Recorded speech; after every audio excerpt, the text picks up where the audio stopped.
Hello again. I am Caner. I am with you with another topic. Today we are going to talk about the money. Yes, you are always curious about the pilot salaries, right? Especially international pilots. They are really attracted to work in the United States because the salaries in the United States getting higher and higher each day. At the end of 2022, Alaskan pilots just signed their contract, and at the beginning of 2023, Delta pilots signed the contract with the union, and they set the bar for the industry in the United States. So most of the time, Delta set the bars for the industry, so they got a contract first in general, and the other airlines are following the Delta's contract when it comes to pay rates. After Delta, other legacies, American and United, also follow the Delta's path, and somehow the pay rates right now stabilize for the next 3-4 years. And today we are going to talk about these pay rates. But before I start, I must say that in the United States, pilot salaries are based on a pilot. So you can ask, how come? Yeah, companies in general just puts pilots in some flying hours range. So you can fly, if you're senior enough, 70 hours, or you can fly 85 hours. If you are senior enough, you can drop your flights. You can literally fly 20 hours, 25 hours. But if you want to fly more, you can fly 90 hours, 95 hours. So this is how it is. And it's extremely difficult to cover each airline. I would like to talk about the generic aspect. Today we are going to talk about the pay rates, possible 401k contributions, and if is there any profit sharing. All right, it's going to be very generic, so it might not be reflective of an individual, because an individual's income will be based on how hard or how easy he's working. So it's extremely difficult to put each pilot in one scale.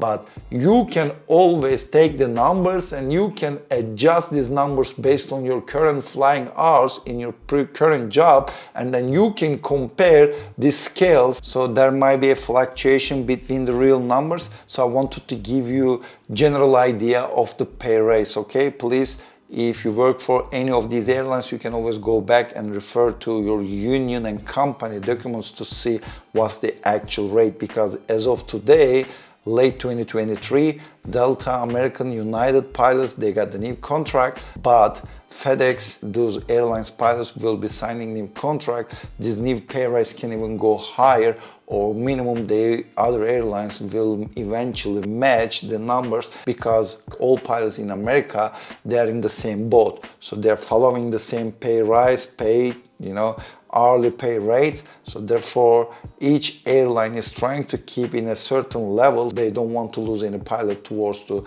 other destination. So this is really important for the airlines in the US. Also, there is no such a thing here that blah blah airlines getting paid more than blah blah airlines. This is not true. Even though your paid hourly rates can be lower than the other airlines, if you read your contract, if you get the contract well, you can make more money than the higher pay scale airline. So that's also another thing. If you work hard, you'll get paid hard. So don't forget about it. It's not a great thing for you guys to compare hourly basis and come up with the idea to tell, oh, you know what, this airline pays more. No, if you work hard, you can get paid more in each airline. I would like to mention something. For instance, it looks like all pay scales are the same, but historically, Delta made more profit. Delta give more profit sharing to these pilots. So it's not a reflective of the actual paying hours, but also paycheck at the end of the year includes profit sharing will be significantly more in Delta than the other airlines. Might be or might not be. Okay, now let's start with 2024. I must say that in advance, pilots are getting paid almost 30-35, maybe approaching 40% pay rise over the 4 years long contract duration. So that's really important to understand. It's not the year first they get all 35-40% pay rise, but it's based on the years. So most of the time you will see in 2023 pay rise increase will be a lot, but 2024, 2025, 2026, it's gonna be 5%, 4%, and you may expect in the future other airlines will be following more or less the same amount. And again, as a disclaimer, these numbers are not the actual numbers. There might be discrepancies, wrong information here. Is only purely intended to show you average, so you might have a rough idea, so you can be motivated to be a pilot. That's what I would like to show you. As you can see here, for 2024, I placed captain on top and first officer bottom for the salaries, so you can check their hourly rate. So here is the question: how you are gonna calculate yearly salary from that hourly rates?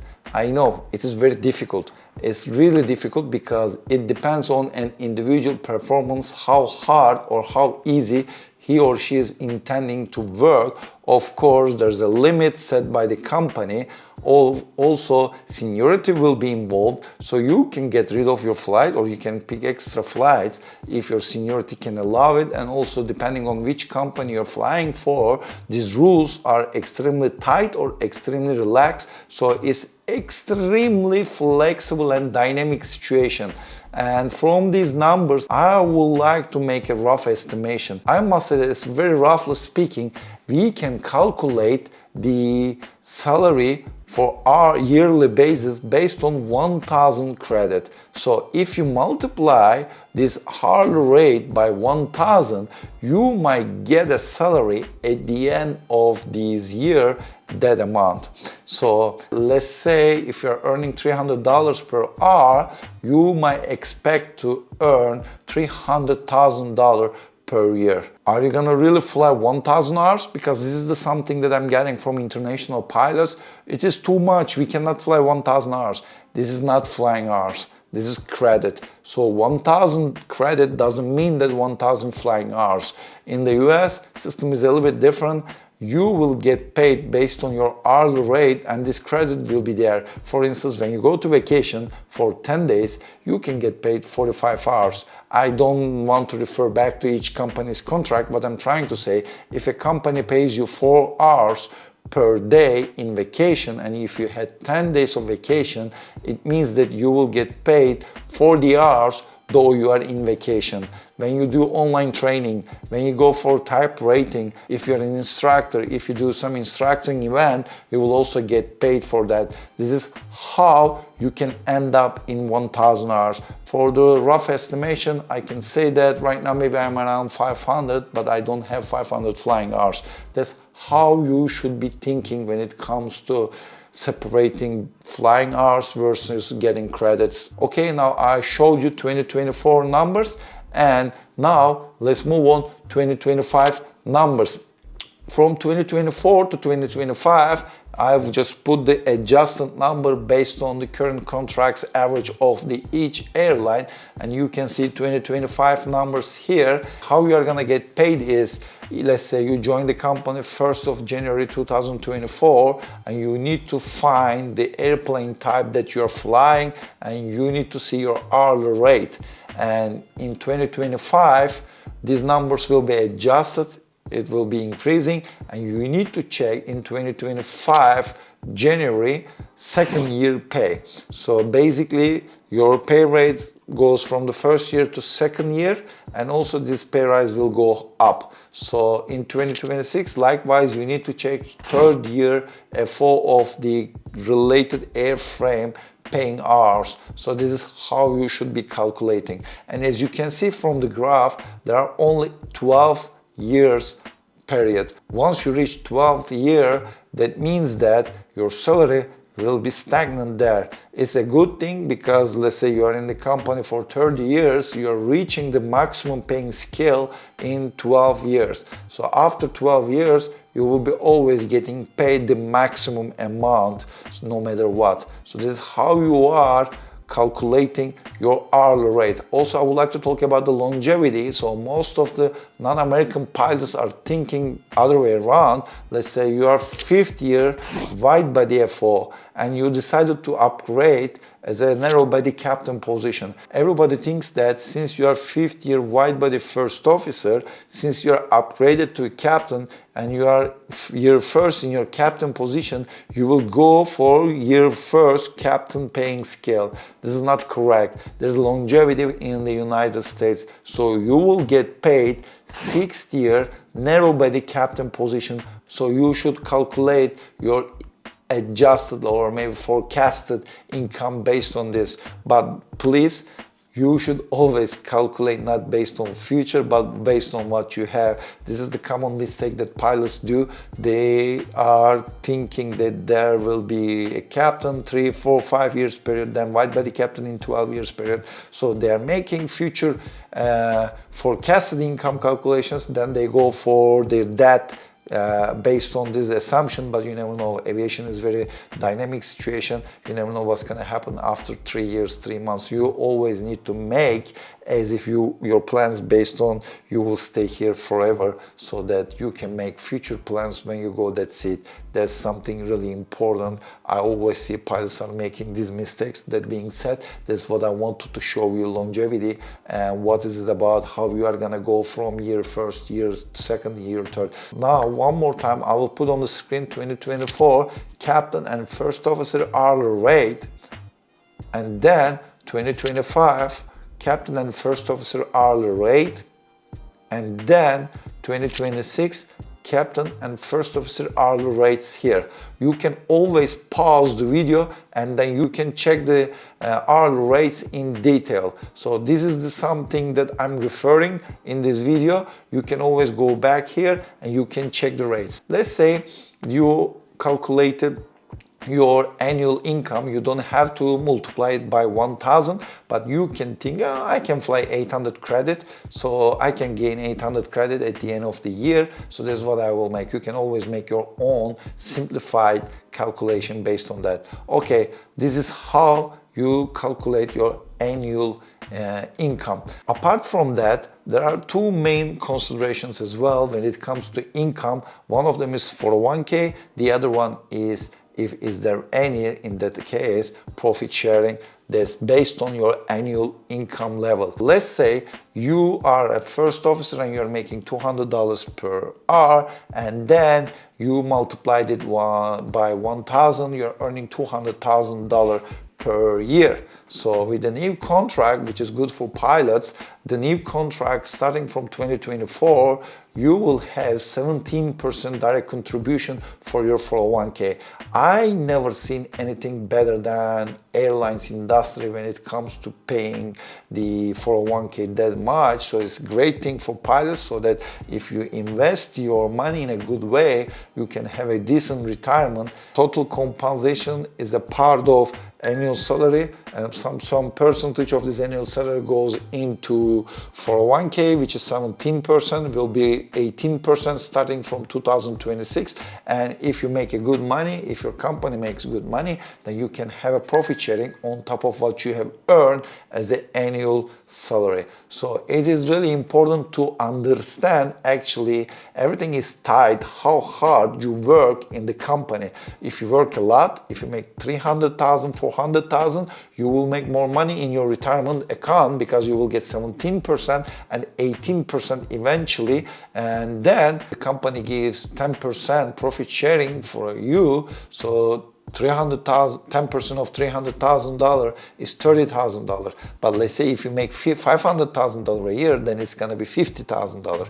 But if you make only $100,000 a year, then it's gonna be only $10,000. All right, now I will go ahead and give some examples, real examples of the average income for some narrow body captain, wide body captain, narrow body first officer, wide body first officer, year first, year 5, and top scales, how much money they can make average, and also how much it can fluctuate. You can see that. All right, let's continue and assume that in 2024 you just joined the company, you are number 1 year first FO, in this company. So most of the airlines, almost all of them, pays exactly the same amount if you are in first year in the company, regardless of the equipment. So let's say in that case in 2024, first year FO can get $116.05 per hour, and if you multiply it with 1,000, then we can make $116,050 for a year. And if you get 17% of this number, it's going to be $19,728 will go to your 401k. And let's assume that you don't get any profit sharing for this year, so you can make a compensation value of $235,778. And of course, first year you're not gonna make that much, and everything will be better after these years. And the best part of being in the United States, you see that everything is getting better and better in this system. And let's assume that in 2025, now we are second year FO and you're still in narrow body, and then your total compensation based on 1,000 credit, you can make $184,820 as a salary for a year. And if we get 17% of this amount, it's going to be $31,419, and let's say 10% of profit sharing, you will make $18,482. So you can reach a total compensation value of $231,721 per year. And now let's continue, give some different example. And let's say now we are in 2026 and you are 6-year FO and you are flying wide body. Again, based on 1,000 credit and 10% profit sharing, so your hourly rate in that case $301.24 in 2026 for 6-year FO. If you multiply it by 1,000, your total salary can reach $301,240. So based on this, in 2026, we said that the companies are increasing their 401k contribution to 18%. You can make $54,223, and you, on top of that, you can get 10% profit sharing. We can make $30,124 on top of that. So total compensation in that case, as a wide body first officer 6th year, can reach $385,587. Yeah, it's really great, huh? But let's see, everything is going perfect. You are a wide body captain, and the company make a huge profit for this year, and you are rewarded nice. So let's say you are in 2027 and you are 12-year narrow body captain based on 1,000 credit and 15% profit sharing. This is like the maximum paid scale, and you have a 15% of profit sharing. So if we check 2027 number 12-year narrow body captain, you can make $399.92. It's like $400 almost per hour. So if you multiply by 1,000, $399,920, and 18% of this amount is $71,985. As I said before, 15% of this amount as a profit sharing is gonna be $59,988.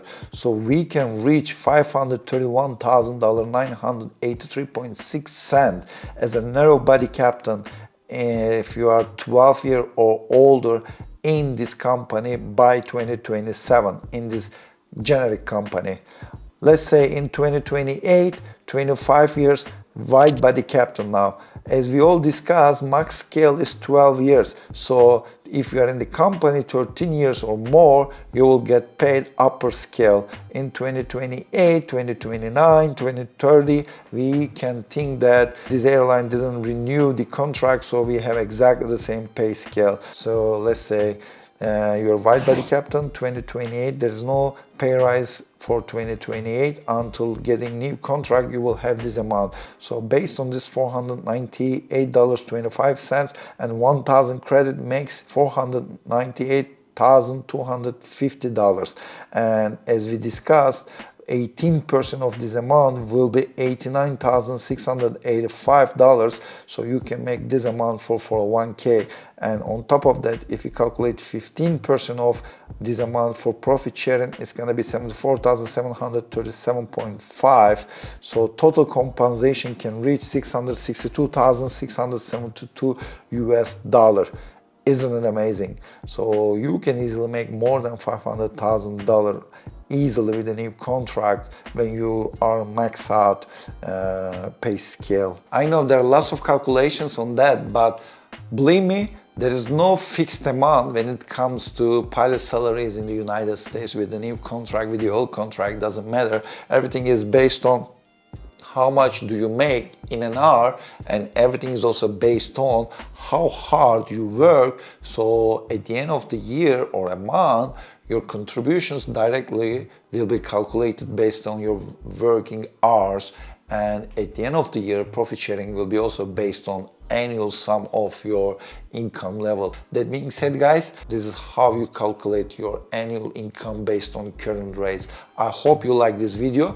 I try to be precise, but the real numbers will be in your company or union manual. You should go back and check them, but this is how you can calculate, especially for international pilots who are willing to work in the United States. They can see approximately how much do they make. Of course, these numbers are pre-tax, so you have to pay tax on top of these numbers. Of course, 401k will be going to your 401k, and it's tax-free growing there, and you can contribute more with the annual limit, so you can reduce your tax burden. So this is how it should be. I didn't give details about it. There's also spillage in 401k. There's a limited amount that you can put in a 401k, and this amount can be adjusted upwards based on inflation each year, or stays as it is if there's not much inflation going on. So please, this is not a deep dive when it comes to a take-home salary. This is just roughly pre-tax amount of earnings.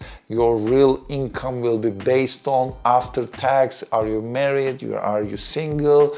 How you invest your money? Do you have any tax burden? Do you have any income level? What tax bracket you are in that year? So everything will be based on this. I hope you like this video. Please, as usual, before I go, I want to say this. Please don't forget to like my video, subscribe my channel, and hit the bell button to get the notifications. I will record more videos about the compensation, pilot salaries, and living in the United States. All right, guys, see you in the next videos. Bye-bye.